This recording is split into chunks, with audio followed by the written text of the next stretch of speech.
The way that you phrased the fact that you were becoming a big boy. So this is probably 2 different episodes then, because we talked about becoming a big boy. That's right. That was a Safe Buck episode. Yep. But the original episode where you teased the big boy. No. Cut that off. Time code that, producer Matt. This segment of DoD TV is brought to you by Leupold, American to the core.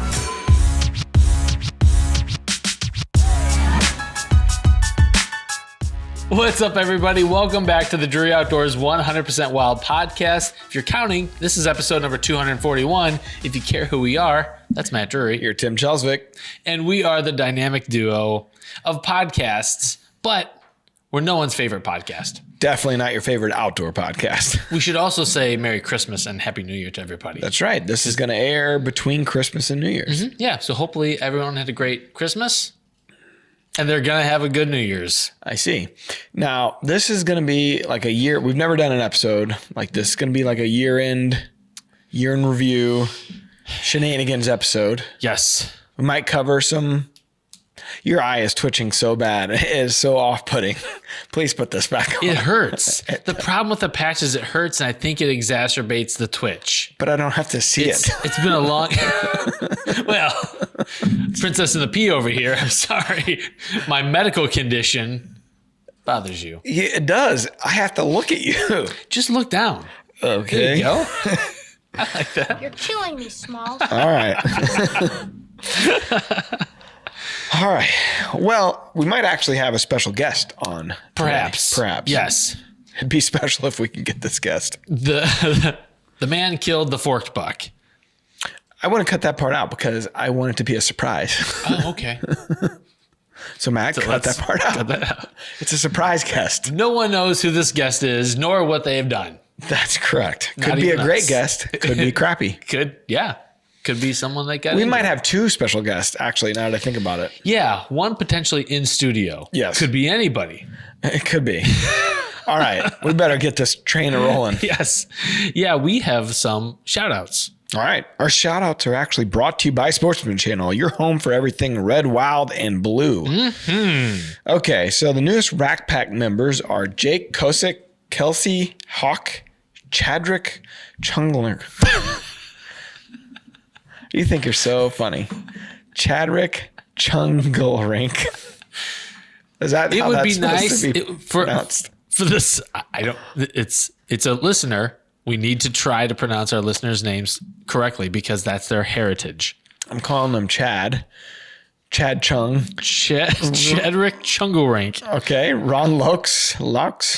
Abe Badreau. Shelia. I'm not reading these anymore. These.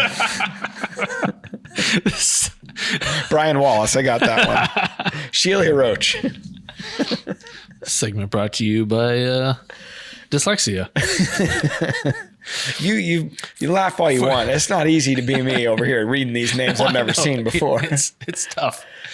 At least you could put like we do at your name, like sound it out. Spell it phonetically for folks. That's right. Well, Chunglrink, I mean, that's looks like it's spelled pretty phonetically. We should let people know that one of these names is not accurate. It could have been several of those. Part of the fun is figuring out which one it is, and clearly it was Brian Wallace. Mm-hmm. All right. Nice job. Moving forward. And then, if you don't know what the Rack Pack is, you're under a rock. Go to the Facebook. You type in the search 100% Wild Rack Pack, and it comes up. join whatever groups come up under that title. If there's more than one, like we're doing something wrong. All right. Never the first. We're always the bridesmaid. Yep. And then on YouTube, Crater Moon, regarding the Coondog show, says... You think that's his name? Probably. I mean... Or did he misspelling it? It's like Carter. Corey Johnson is his real name. Oh, okay. Misspelled it as Crater Moon. He says, awesome. Coco Dog is so funny. Keep it up. I'm going to start calling him Coco Dog. I like Coco. We try to be authentic when it comes to people's names and their spelling. Yeah. Huge. Who did we give a hard time to last show on their ability to spell? I couldn't tell you. It was we were going in hard on someone. I can't remember who it was. Is it me? Like, yeah. No, it was Someone else. I think a team member. Oh. Or it could be several of those guys. Yeah. No, there's a lot of revising that happens in DeerCast. So we're going to be talking about some of our favorite episodes and favorite moments from the show from this past year. That's right, Tim. So we got a kind of a choice point here. Do we want to air a grievance before we move into that? Or do we want to have a little breath of fresh air? Let's air a grievance, a little Festivus for the rest of us. I got a lot of problems with you people. Now you're going to hear about it. Yeah, heck yes. Let's start with you. So, the 12 giveaways of Christmas. We just finished it. Well, by the time you're hearing this, it's been finished for probably a week or 10 days or so. Yeah, hopefully people had a good time. Hopefully some of our listeners want some stuff. We try to do something fun for our partners and for our DeerCasters. 12 giveaways of Christmas. We gave away thousands of dollars in awesome gear from our partners. It's a cool thing. Not to mention, we just gave away a Tracker 800 Yes. thousands of dollars. Yes. We have a track record for giving away things because we're thanking people. And legitimately giving them away. It's not a ruse. It's not some big ploy. We actually follow through. Yeah. Yeah, there are easier scams to run. We actually spend a decent amount of time putting these things together. $200 is $200. That's right. And part of the process was once we draw your name, we email you because people give us their email addresses to notify them that they've won. They have 48 hours to respond back. Otherwise, we had to go to a runner-up because we want to make sure these things get in the hands of people. Them's the rules. It's the rules. It's in the rules for the contest. It's on DeerCast in the post. Get back to us within 48 hours. So you're telling me somebody had a problem with this? Apparently so. So one guy, his name was drawn. So you don't win until you actually confirm back. You're not a winner until you confirm with us. I emailed him the day we drew his name for the loopholed VX3 scope. It's a really nice scope. It's like $800, I think it retails for. It's a really, really nice scope. $200 is $200. Thank you. It's 800 though. Okay. It's like 4 times that. And this person got back to me yesterday. So that was, I think, 6 or 7 days after their 48-hour window had passed. Okay. And even 24 hours into their 48-hour window, I emailed them, it's not something I have to do, but I just said, hey, just want to reach out. Please get a hold of me. You got 24 hours left. Otherwise, we'll have to go to a runner-up. It's in the contest rules. I feel like I should have prepped this by getting that soundbite from Willy Wonka, the original, where he's like, you lose. Yes. And we're trying to avoid that. Like, we legitimately want people to win, and it creates more work for us when we have to pick like a second person or a third person. For you. Yes. Yeah, that's right. Let's be clear. When I say us, I mean me. So the guy that was like 6 days tardy in getting back to us emailed me yesterday. I was like, oh gosh, I hope I haven't lost out on this. Please don't tell me you didn't award this to a runner-up. I didn't see the email. My fault. And then another email saying, oh gosh, please contact me back. I really need to make contact with you. I really want to win this scope. And then another email. And then and I got back to him. I said, hey, sorry, but you're way past the deadline. We had to award it to someone else. It's in the rules. And then he sent me back this much longer email all about how terrible we are and why didn't we text him? Why didn't we call him? Well, no one gave us their telephone. We didn't ask for telephone numbers in this giveaway. So email was the only way that we could reach out. So I sent him a nice 2-paragraph letter back saying, these were the rules. This is I reached out to you twice. It was in the DeerCast post. I don't know why you were checking DeerCast. We don't put names in there until we've confirmed with people. And, so just kind of disappointed because for something happened between the first email and the third or fourth to where it became our problem, our fault for him not reaching out to us. Are you surprised? Unfortunately, I am. I don't know if I'm an eternal optimist, and because I was legitimately disappointed. We're trying to do something nice, we just can't have nice things. Mm-mm. And then last night I was cruising through Facebook, just kind of approving some posts and looking at things. Through DeerCast. Sorry, DeerCast, and I see a post that says it's titled "I won the contest," and it's from the gentleman whose name was drawn for the loopholed scope. We won't name names. We won't. But as much as we feel like it, He's a douche. Here's what he said. This company is as sorry as hell. And he said that wrong. We're sorry as hell. Yeah, there's not even a period in this whole thing. It's just one sentence. This company is sorry as hell. I want a loopholed scope on the 12 days of Christmas. They asked for all my personal information, my phone number, address, email, address. Which we didn't. Did not.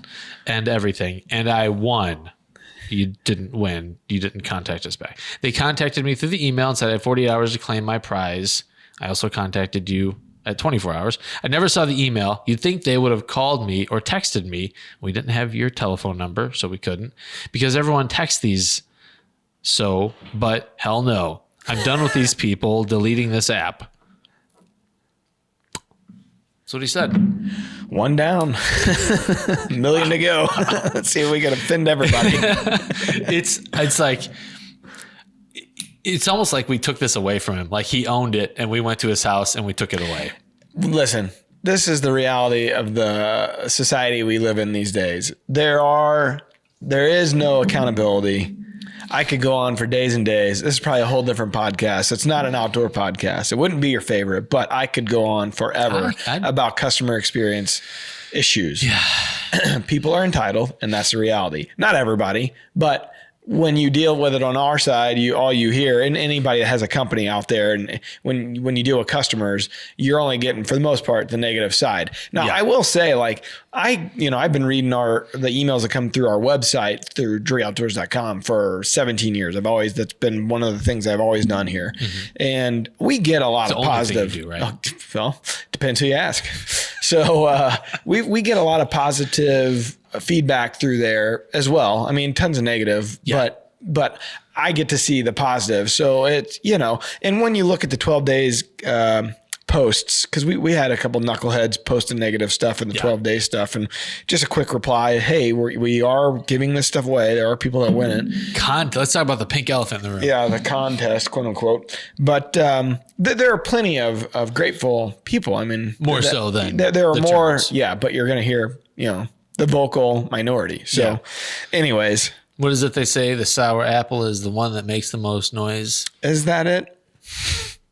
You twitching-eyed rascal. You little twitcher. That's what I do, man. Make up sayings and have neurological issues. But there are some people that have been pleased with us this past year. Okay, let's hear from them. So some of our rack packers, when I asked what some of their favorite moments from the show in 2021 were, Craig McLaughlin said the episode with Will Himeno. That was probably, looking back, that was probably the one with the most meaning, I would say, and the most, you kind of sit back and you just listen. Even from our perspective, it was pretty impactful. He was the 9/11 survivor and is the 9/11 survivor. And he wrote a couple books here recently about his experience. One's a children's book and one's a kind of a, I don't know if you'd say it's not a memoir, but it's all about like his journey as an immigrant and then how he coped, to move forward and really and moving forward in all aspects of his life from immigration on. So that's a pretty powerful episode. And you might ask, what does it have anything to do with hunting? He's a big time hunter. He's the outdoors is what really helped him cope with what happened to him and what happened to all of his friends. He lost a lot of loved ones, obviously. So it's do you have an episode number on that? Not a fan. That we could have used that. I'm sorry. I didn't do anything to help you. Let's cut right here and we'll just add it in seamlessly. Okay. So I would highly recommend that one. Yes. And then Dale Wagner, I don't know, like this is kind of the Sunday school answer. When someone asks you a question, you say Jesus. Dale Wagner says all of them. But you don't say that. I think we just crapped on Dale for giving us a compliment. Sorry, Dale. You did. I didn't. Yeah. When I think Dale's great. We, I mean me. Yes. That's been established. Got a mouse in your pocket? So Dale likes them all. Ron Laux liked the Big Boy episode. I think there's probably quite a few people that liked that episode because we talked about you killing the safe buck, right? That also the way that you phrased the fact that you were becoming a big boy. So this is probably 2 different episodes then, because we talked about becoming a big boy. That's right. That was a Safe Buck episode. Yep. But the original episode, Where you tease the big boy. no, cut that off. Time code that, producer Matt. We should also say we've got some probably PG-13 rated clips from the show from this past year that we may be sprinkling into the Rack Pack Facebook group Yes. as it's exclusive content. It's not, yeah. It's not good. It doesn't make either of us look good. And then we got one last one here. We got Cody Harper. He says the Land O'Lakes butter. That's when you tried giving us a Land O'Lakes sponsorship. I don't remember what episode that one is. It's kind of been an ongoing thing. Every time we kind of have an opening, I'm trying to work an angle here. Yeah. Trying to get they call them non-endemic sponsors in the business. What we should do is just try to work on people in the business. All right. I don't know. Moving on. But if anyone from Land O'Lakes is listening and they're looking for a way to get their superior product in front of people who are interested in butter and butter products. Are you going to start cooking with butter? I usually use bacon grease. I save bacon grease. Extra fat. And I usually don't put it in the lard? Yeah, exactly. And I just, cook eggs with it and I'm a bacon grease guy. Seems not healthy for a guy that promotes health and wellness. Does it? Caught you in a trap. You got me with You, the sir, grease. are a fraud. Legion of Woodsmen, more like Legion of Turds. Them's fighting words, Matt. After this, we're going to go and have a fight by the bike rack. Put it right here At 3:30. on the mat. Well, my mom's picking me up today. So maybe tomorrow we'll have a fight. I know a guy that's an accomplished college wrestler. We're going to Greco-Roman wrestle. He will for me. I wrestled in 3rd and 4th grades, and I hated it. I actually wrestled up through high school. Really? Mm-hmm. Did you like it? It was fine. I could have been okay, but I had literally the state's best in the weight class in front of me the entire high school. He was always my wrestling partner. Always the same movie started with. Could never stop it. My favorite was the tap and go. Where you pretend like you're going to tap him on the forehead and you take the legs out. Single leg or what are we talking? I don't know, whatever I could get. I wasn't good. I wasn't good enough, but that could be said for many things. It was a precursor to life. Well, so speaking of foibles and accidents, do we want to talk about your hunt last night? Okay. Well, first, yes, we do. And thank you for in a answering second, the question. I'll call in a special guest here in a second, but I'm going to lead up to it. So I'm still hunting that new lease, still trying to kill a deer, still trying to get something within bow range, and it's been very tough. Well, we had a period there with the rising moon leading into the full moon where we actually got cold temperatures. Mm-hmm. And so we got a couple acres of standing beans kind of left in a secluded part of the property, and it would have been perfect to hunt there every day. Good wind, but I have burned all of my goodwill at home. It's getting late in the season. It's it tends late. to happen. There's a lot of people that got a lot of problems with me, mostly my wife. They had the last name of Drury. Yes. And so I elected not to go on Thursday. We had to do some stuff for Tracker. So we went and shot some family photos and Christmas lights and stuff like that. And so missed Thursday. This deer, he really, I don't recall having him early in the year. He just kind of showed up here late season. He's a pretty dang nice 10-pointer. He's got a broken brow, but he's a nice deer, fully mature. So he shows back up. All of a sudden he starts showing up on these beans right around dark, right before dark, like within camera light, you know? And I'm like, all right, Thursday night he showed up right in front of the muddy bowl. Friday, and I couldn't go, we couldn't go Thursday. Friday, I had tickets to the Blues game, so went and had too much fun Friday night. Didn't go Friday. He showed up right at dark, right and coming out on the beans.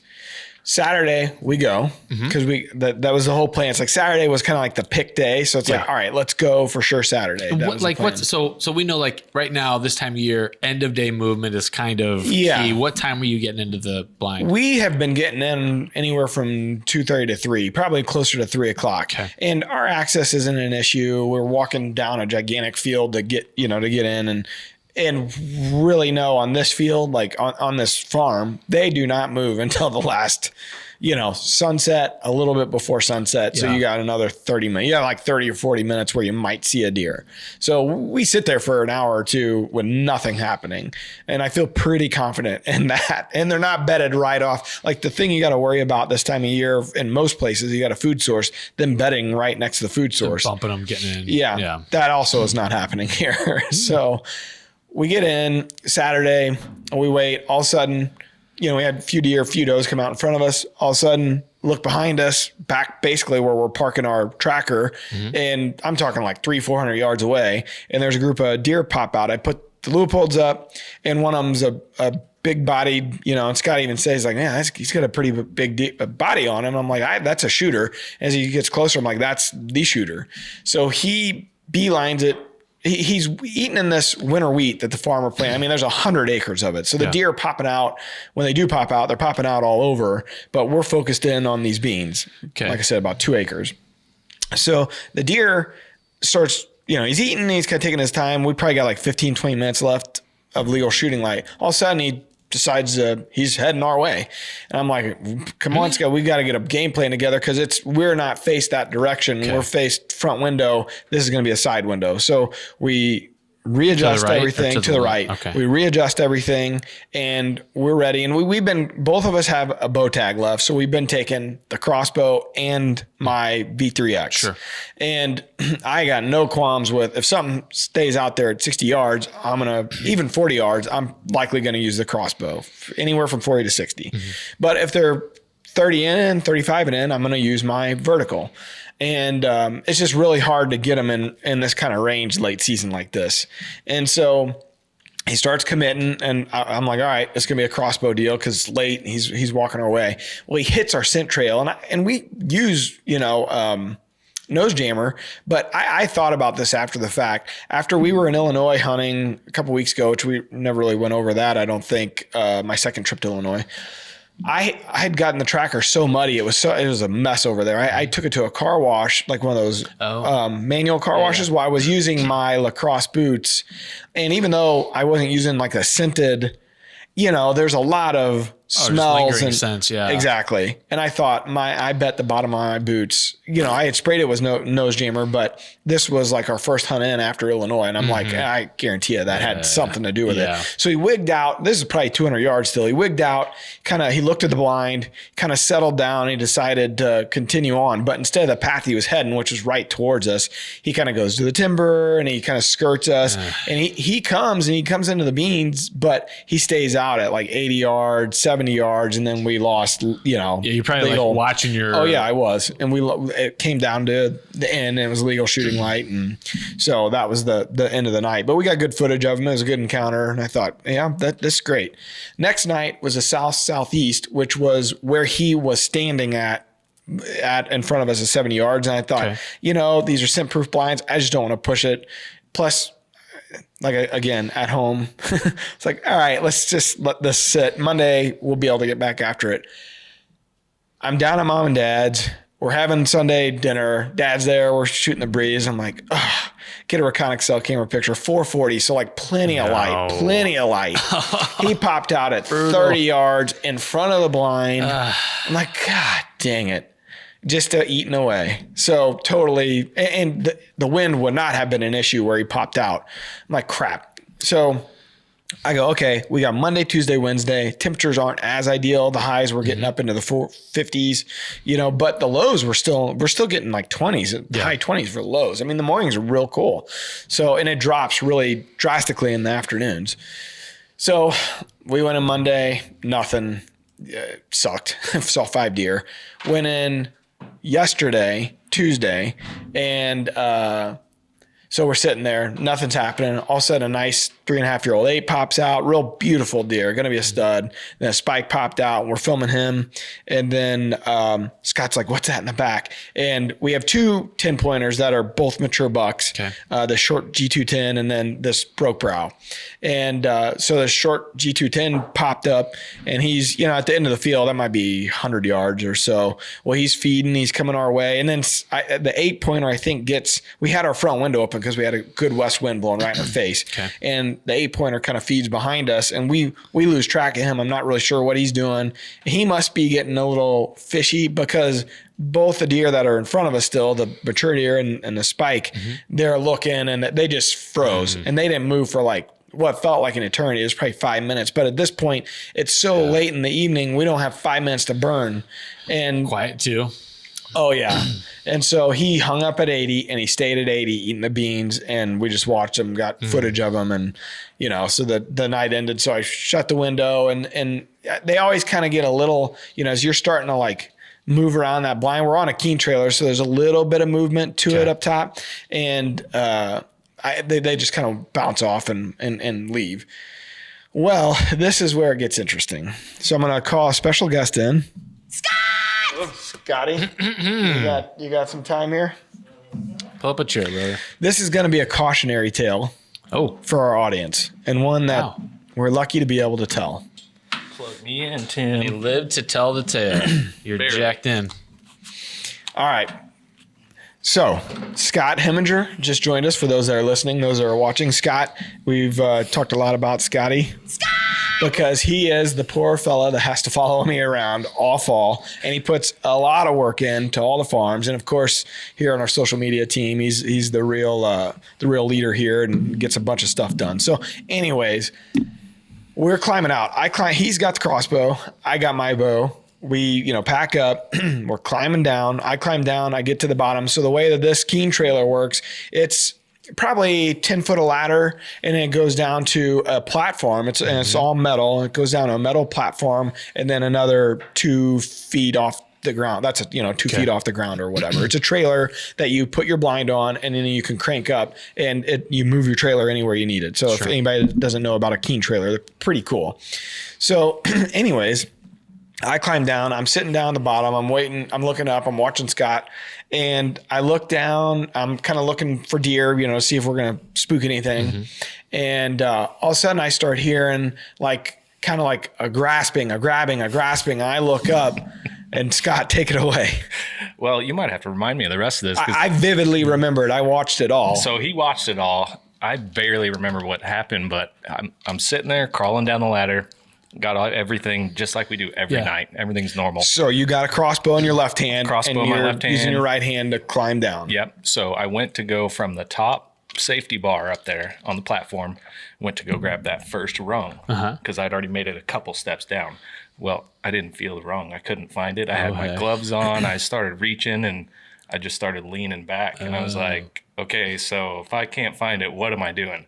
Because if I go straight down, it's on that metal platform. That would have been rough. Been real rough. So I just kind of went with it and kicked myself off the platform about 10 foot in the air and holy heck, rode it all the way to the ground. So and when he hit the ground, man, like the crossbow, because when I start hearing the hand trying to search, it was a quick movement, a pretty loud movement. So I look up and I'm like, oh shit. And he falls, he's starting to fall back. And right as he's gonna fall, or, it's obvious he's not going to be able to grab on anything.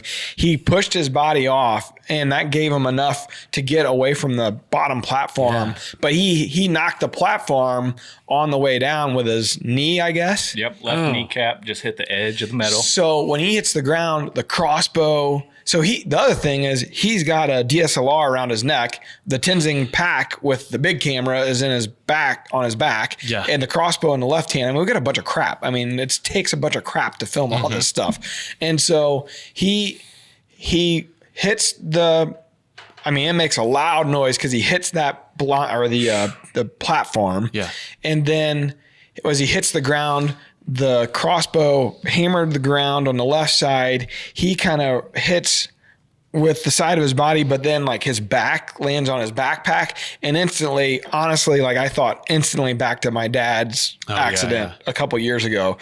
I'm like, I throw my bow down and I'm like, dude, are you okay? Like, is your knees, you feel your legs, your back, what's going on? And he's like, obviously shook up, but I was more embarrassed than anything. I mean, it was, like, how did that happen? And it's a scary feeling, but lucky. I was worried about, did I break the crossbow? Did I smash the camera? But, shout out to Tenzing and that packet. I think a lot of that broke my fall. Yeah. And I mean, there's a lot of padding in there, but all the cameras are good. Everything's good. A few little dings on the crossbow there that we gotta look at. The stirrup that you put your foot into. Yeah. That it's like the aftermarket part or whatever. It's I think we'll be able to fix it but where it screws in, that's popped out. But other than that, now we need to, when we go to the farm today, we're going to shoot it and obviously see if there's any other issues with it. We don't really know yet, but I was just scared to death that he broke his legs. That's high enough to break your, a vertebra or something. Well, and I was thinking like his ankles, the way he hit, like the compression, the way he hit his feet. And I was just thinking he was going to shatter an ankle, a foot, or, I didn't know. I was scared to death for him. What was the ground like there?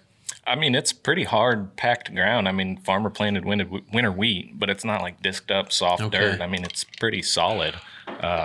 But yeah, I mean, I got extremely lucky, and I mean, I got home last night, iced my knee, took a little ibuprofen, but the surprising thing is I don't have a bruise on my body. That's incredible.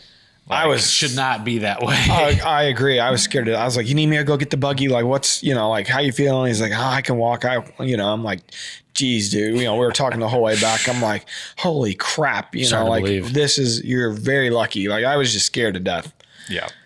It was crazy, definitely crazy moment. So it's what's insane about those moments is like you just don't believe it when you're watching it. Like your mind can't accept what's happening, and it just like before you know it, it's already over, and then you're left like you're mentally trying to like piece it all together. Like, oh my gosh, that did just happen. Yeah. So like when Matt came over to me to check on me, like, are you okay? I'm just sitting there like laying, staring at the sky, and it's like, well, I got a backpack on my back, a camera on my neck. Like, how am I gonna get up? So that's what I was trying to figure out and just, being embarrassed about it. But I mean, we just got to take a little more time and be a little more careful getting down. That was the takeaway I had. It's like it's been a grind, and he's been there every step of the way, the whole season, so it's been a grind. It's not just a grind for me. It's a grind as a team, because he's got to gut out all those crappy sits that we've had as well. And, there's pressures at home for him. There's, still got to get all his shit done at work. I mean, that's not any easier. And so, because hunting is not his job. Yeah. It's not his job. You're not paid to hunt. Nope, well, just filming. So inside joke. But anyways, it just, I don't know, like it made me think, because we got to both have an hour drive home after that, and I'm just like, holy crap, like this could have ended really, really badly. Yeah. And we just got to take our time. Like we take that for granted, like climbing out and climbing down, because we've done it 40 times this season or whatever, 80 times, whatever it is, we've done it a ton all year. And here we are at the end of the year. It's like, all right, we can't get sloppy. And we hunt out of box blinds a lot because of the safety side of it, but there's still perils there too. So you just got to be careful. And, especially when it gets the late season, which it wasn't cold enough, but if you have ice on the steps and the platform, like there's a whole different set of concerns that you just got to be careful. So, like I said, it was a cautionary tale. We're lucky. Nothing happened. Nothing really bad happened, but it was scary nonetheless. Built like a tank. Yeah. Look at rubber him. band man. I mean, something like He's that. flexible. This is what Monster Energy and donuts can do for your body. Yes. You've been doing it wrong, on the wrong Tim. track. Yeah. Breakfast of champions, lunch of champions, I felt like that. And Skull. Copenhagen. Get it right, Matt. Come on. Sorry. Unreal. So like today, a little bit of soreness, but That's not really. Not even in your back or your legs? No. Shocking. Like a little bit of a tweaked ankle, a little bit of a sore knee, but I mean, nothing like I expected it to be. Crazy. I expected to be really sore today, but no, I feel fine. That's weird. I can't explain it, but here's what I said when we got back to the trucks. I'm like, this season's trying to kill us. Yeah. Like, this season's fixing to kill us, man. Like, this ain't no joke. So I'm known for my marketing prowess. Are you? Last week when Okay. we had Jason Gilbertson on from Winchester, I had a good idea for him and his team. In case the folks from Scent Blocker are listening, Or Scent Lock. Scent Lock, deer hunting helmets. Put a camera in it. Mossy then. oak. I mean, yeah, put a camera on it. Yeah. I mean, just like a life helmet. Have them make a special edition with an eye patch for you. Ooh, it's got like a visor that comes Shots out. fired. Like an NHL helmet. I like that. I wear that. Yeah, it's all gone. So, anyways, I love you, Scott. we're happy that nothing Yeah. worse happened. Big time.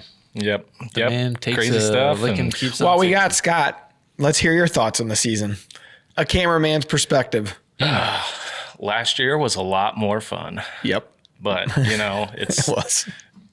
we're still learning. We're still trying to figure it out. And, I think we've really taken this new lease and we've learned a lot about it. So next year, Been great for the other two people on it. Yeah, we've helped out a lot of people get some deer this year, but Magnanimous. no, I think, we learned a lot and we're going to implement some things going forward next year that'll hopefully lead to more success. And I mean, we've still got Ellsbury otherwise, so Yeah. just go up there. But Yeah.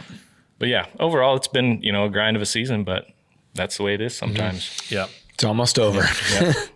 Grind So it to we're the going to hunt finish. tonight, this afternoon, and this is going to be our last hunt for the year. And then I think it's going to get real warm, and then cold temperatures are kind of starting to come back after the beginning of January. So Here's hoping. if we're still after it, Yeah. the beans, that's the thing. It's like you have all these plans, but if you don't get the right weather, I don't care unless you're Mark, Terry, these, Lee Lukoski, these guys that are there's probably a billion guys that you've never heard of that are really dialed in. Yeah. But us average Joes that are figuring it out, the temperatures just sucked all year. I mean, it was hard to get on them. Yeah. And this new lease, they were nocturnal to begin with, so lot to figure out. And the beans were kind of our like, hey, late season's gonna be awesome, but been warm. So I had a real letdown because I spent most of this past weekend going around changing stand locations, checking cameras, and I kind of forgot how much work it is to take a stand down and rehang it. Mostly they're lock-ons. So and where I'm hunting, it's, hiking these things up a ridge and through the timber and everything. And I'm looking at DeerCast for next week when I have time to hunt and it's all bad. oh yeah, It's just all bad. So I told him last night in the blinds, like, look at flat lines. That's what the prediction part looks like. It's Yeah. been good this past week, and then it flatlines at Christmas, and it's red and small throughout the whole week of, it's when we have time to go. we have time to go. Yeah, it's brutal. I was planning on like a reset here for late season, try to fill that last buck tag, and so now I'm looking at next week's probably going to be a wash. I might see something right before dark, but maybe I'll get a little bit of time there in January before season ends to get out. Yep, Here's just gotta hoping. keep your eyes on those cameras. I got a great spot for an otter. I know that. So. All right. Scott, we didn't prep you for this, but we're talking about our favorite moments, favorite episodes of the season. You kind of sit in the peanut gallery here in the studio. Do you have any special favorite moments from 2021 on the podcast? See, this is a tough question because I only get to hear about half of the show most of the time because I The hear worst these half. guys in studio, but I miss about half of the guests. Yeah. And all the sound effects. Yeah. This is the best That part. adds a lot. Here's a little behind the scenes. I've actually had part in filming the audio of some of these sound Easy. effects. It's moving on. It's true. Teaser. It's true. But no, I mean, some of the ones that I think of, like the guy mentioned the Will Jimeno one earlier. Like I've had a couple phone calls with Will and dealt with him, and he's such a super nice guy. And Oh, I thought you were going to say he sucks. I was no, like, whoa. no, Will's awesome. And I mean, the books that he's put out there and just his story in general. And, he's just a great guy to deal Yeah, with. So hard to top that's that. probably one of my favorites too. But, Yeah. anytime Mark and Terry are on, I know those usually do pretty good, but I like the archery guests the most, Yeah. If you guys have Levi Morgan on, like those are the ones that I would really tune into Talking more. bow hunting. Yep. Good to know. One of my favorites was Lee Chose when he F-bombed his way through the episode. It was very. We had to go through and put kind of like a disclaimer on that episode, but also he called out Kid Rock for being a crappy outdoorsman, like being a poser. Yeah. He's like, I don't care, I'll say it. Yeah. He's just so established. And that one, I think it got overlooked because a lot of people may not know who Lee is, but that one is a pretty good listen. Yes. Like it was pretty, he's just a really great guest and he has no filter. No, not at all. So That I'm was glad ton you of fun. mentioned that one. I forgot about that. Lee Jost. That was a good one. Yeah, and he's an epic photographer Yeah, too. for Really sure. good at what he does. So You would know. Brandon Jennings episode. Dave Kramer's episode was good. Rick's was good. I mean, there's been several really good from the team members this year. Dave Kramer's was really good. Not just because Dave's an OG and he is just a super nice guy, really genuine guy.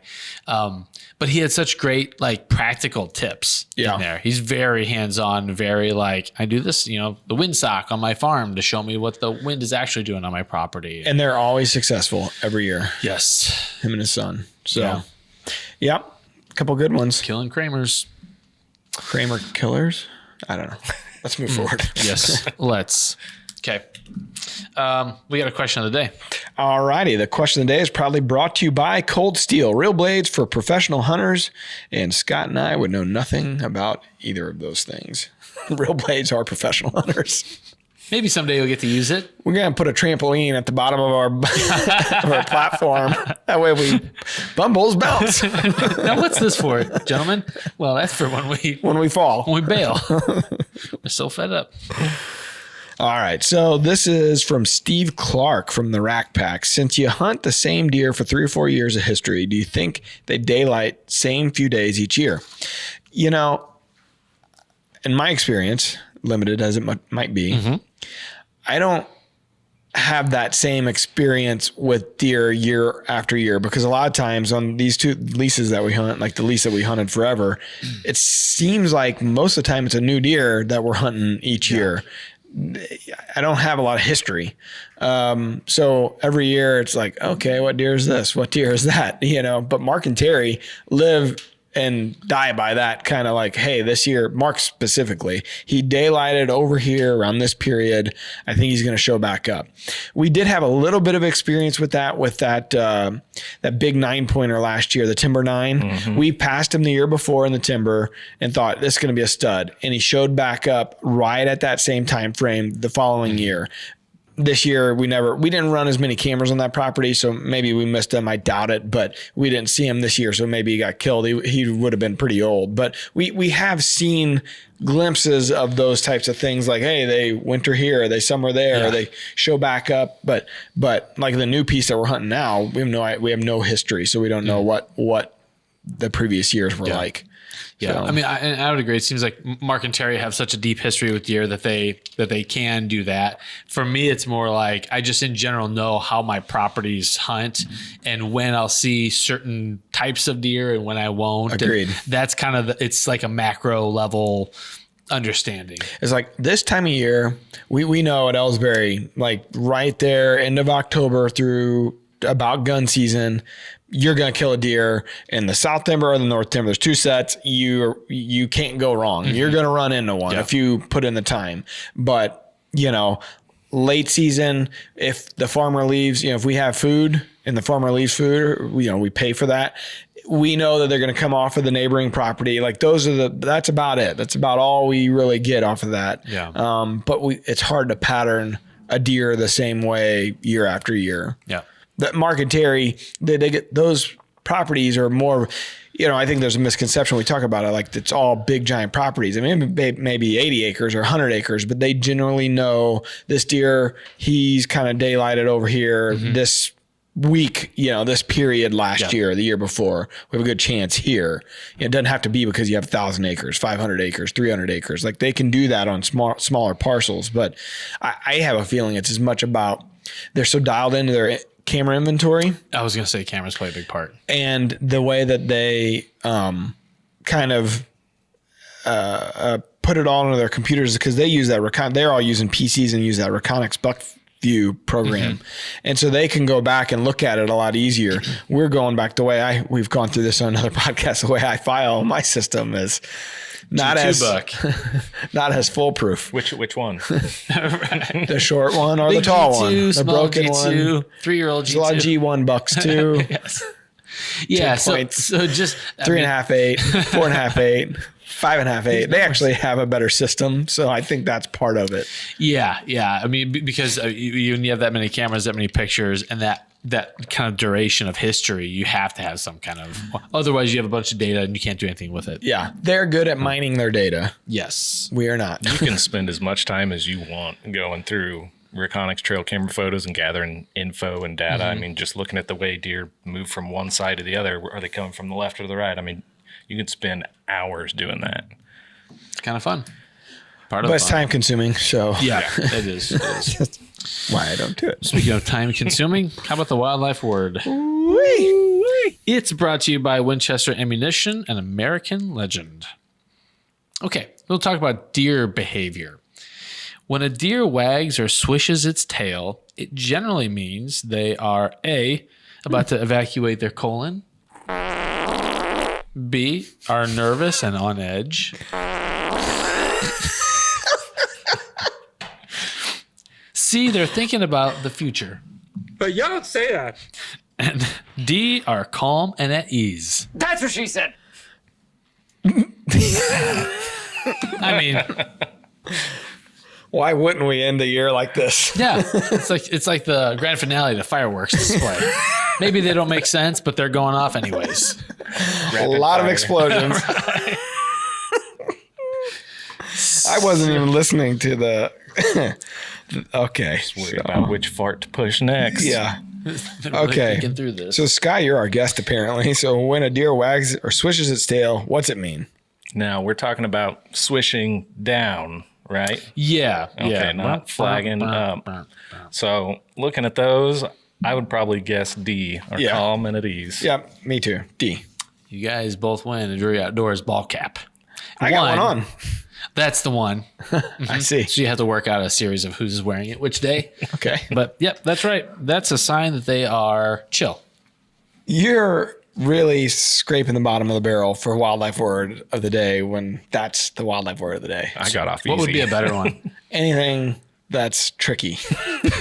Should go back to that crepuscular question. And what's the word that when a deer wags or swishes its tail isn't a word of No, the day? let's not get too deep into this here. You got to do more homework. Wag? Wag is not a word?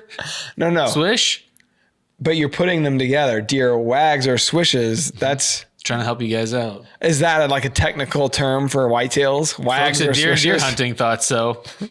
Really? Yeah. So now we know where Tim plagiarizes from. Well, I mean, it's got to come from some source. Should at least give these guys some. What we should do is sell this to them. I just had a light bulb moment. Repurposing your I know a content. guy at Outdoor Lab. I'm going to call him up and say, listen, Let's do it. we have a thing for you.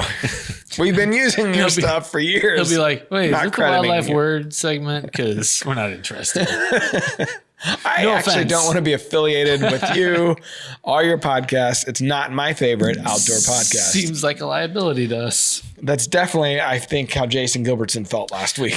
One of the interesting things when people join the Rack Pack is they usually answer some questions, and a lot of times people say stuff like, it's funny you guys horse around and we like that, but they also say the knowledge From the guests. Yeah. Well, they just say the knowledge. So I'm assuming a lot of it comes from the guests, but it's important for me to remember that we have kind of a variety of skill levels and experience levels of hunters who listen to the show. So Many like us, inexperienced. maybe we need to talk about the difference between a rub and a scrape. And then, also kind of on the higher level, talk about how barometric pressure impacts deer. Yeah. Like there's a whole gamut of people that are listening. Well, here's the good part, Tim. We got all of 2022 and 52 more episodes that we got to crank out whether we want to or not. And so, I thought we were done. no, we're just getting started. Oh, crap. What episode number is this? You didn't put it on 241. 241. So we're not going to hit 300 next year unless we really crank. That'd be a shame because if we hit the 300th episode last year, we could time this out and figure out how to hit it for the last episode. That could be something. It could be. mean, we could have a pony. We could have I don't want a cake. pony. We could have sparklers and a clown. And grand finale. And Fartnally. We better stop. Yes. So our other special guest didn't show, unless you got a text message here while we were on. I don't. Nobody On texted Do Not him. Disturb, though, so who knows what happened. We are as sorry as hell, so... But hey, you guys got me. Well, he did say we were sorry as hell. We're just happy you're here with us, Scott. Yeah, me too. Nothing from our special guest? Nope. Okay, well, here's what we're going to do. This is the show. We're going to wrap it up. And if our special guest happens to jump on, we're going to add on to the show. Oh, my goodness. As long as it's already... we probably ought to, in the show notes, say skip over the first 35 to 40 minutes. We could there. start with Scott and then go from there. This is like we're bending time here.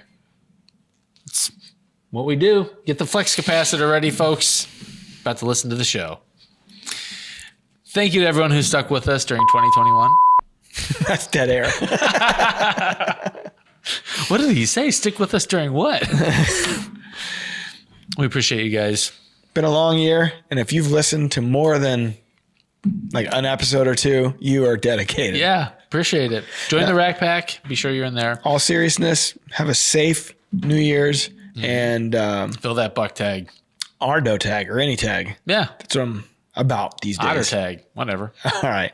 Tonight's the night. We're going to kill something this afternoon on the field that Scott almost became paralyzed. The Scott Heminger Memorial Field. Yep. Like the sound of that. I mean, we're joking. I don't mean to make light of it. We're lucky, but that's why we're making light of it. So tonight's the night. We're going to end the year with a kill. Let's do it. All right. All right. Till next time, be safe. See ya. Please. Peace out. Temperatures are going to be dropping. Perfect conditions for the skinny field. Got to focus on those afternoon hunts. Northwest Tree Stand, 5 p.m. It's the easiest decision you'll make this season. Get ahead of your game with DeerCast. Identify those rungs. Take the gloves off. Grab firmly. Is that what it was that I just couldn't feel? So normally, the top platform, I stick my fingers down in that and grab a hold of that. That's what she said. Continue. We're adding new videos every week, so make sure to click that subscribe button and check out all of our amazing content. This episode of DoD TV was brought to you by Bass Pro Shops in Cabela's.